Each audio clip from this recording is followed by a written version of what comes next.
Blower that might have something to do with Ukraine, we do have to thank them. That's right, a big thank you to all the psychopaths in the media mob, because they accidentally now have brought attention to what is a massive underlying scandal surrounding sleepy, creepy, crazy Uncle Joe 30330, as his credibility now. He's now accused of leveraging his role in the White House and our tax dollars as a get-rich-quick scheme for his family. Look at our timeline. It starts in 2014. President Obama appointed Biden to lead the administration efforts in Ukraine. That's a key date. In February of that very same year, Biden's son Hunter, oh yeah, he was kicked out of the Navy. We won't get into it. That's a personal issue. But we do know this. The reason, that's not the issue. The issue is him and whether or not he was capitalizing on his father's connection as the top person identified to lead our negotiations with Ukraine. Remember the issue of him flying to China on Air Force Two, making questionable deals as a result of that trip with his dad. And also in Ukraine, while his father's in charge of his father leveraging tax dollars to protect his son from a prosecutor that is going after the gas company that's paying him and his company others. So a few months later in May, Biden Hunter, well, he scored a lucrative position on a board of a massive Ukrainian oil and gas company called Burisma Holdings. Hunter Biden, all we can tell, had zero experience in the oil and gas industry. He also had zero experience in the country Ukraine. Yet this massive oil gas company in Ukraine, owned by a Ukrainian oligarch, was shelling out $50,000 a month for these services. Now, if you think that seems incredibly sketchy, you're not alone. Look at this. John Kerry's stepson, who once worked and partnered with Hunter Biden, cut all business ties with Biden's son after learning about his strange new gig and associations. And meanwhile, 1 year later, in 2015, Joe Biden's younger brother, James, reportedly received a generous $500,000 loan from a wealthy donor with deep ties to, you guessed it, Ukraine.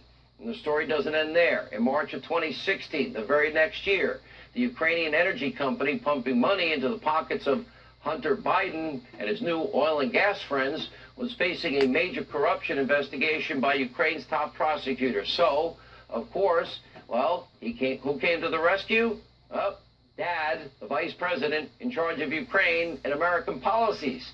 That's right, he told Ukrainian officials that he would withhold $1 billion, taxpayer money that they were giving Ukraine as aid and support, unless Ukraine fired the prosecutor investigating the company that's doing business with his son.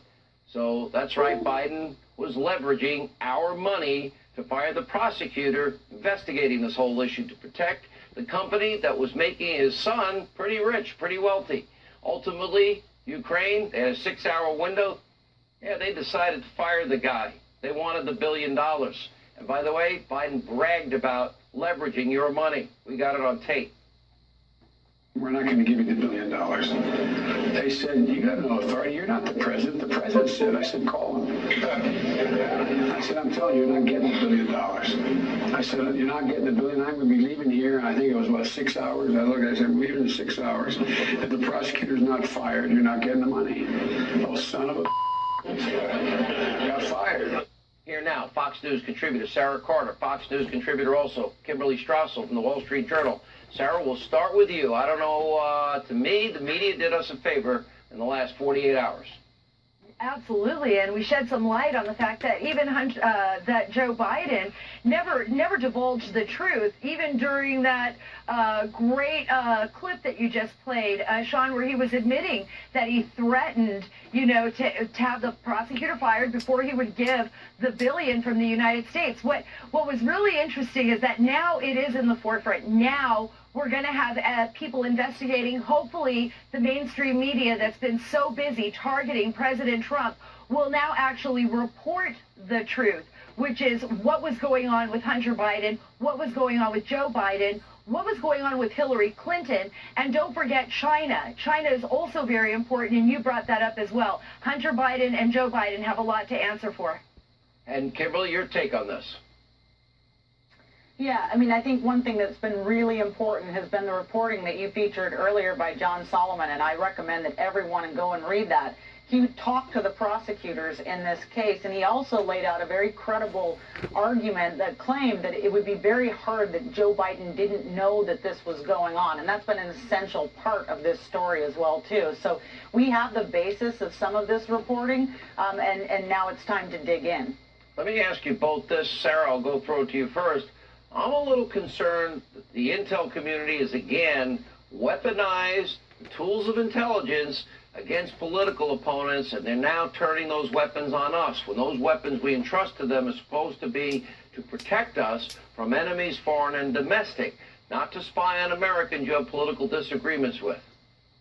I think we've been showing that throughout our reporting. You know, when John Solomon and I first began reporting on this more than 2 years ago, the first story that we blew up was the unmasking and the surveillance community. I'm really concerned because I think what we've seen here, particularly with this story that just came out in the Washington Post about the whistleblower, is that the president has people surrounding him, people close to him, or people with access to his phone calls and his private conversations, and they are weaponizing that, and we don't have all the facts yet, and this narrative is being played out in the media, and I think this is something that should concern every American. How much power does the intelligence community have now?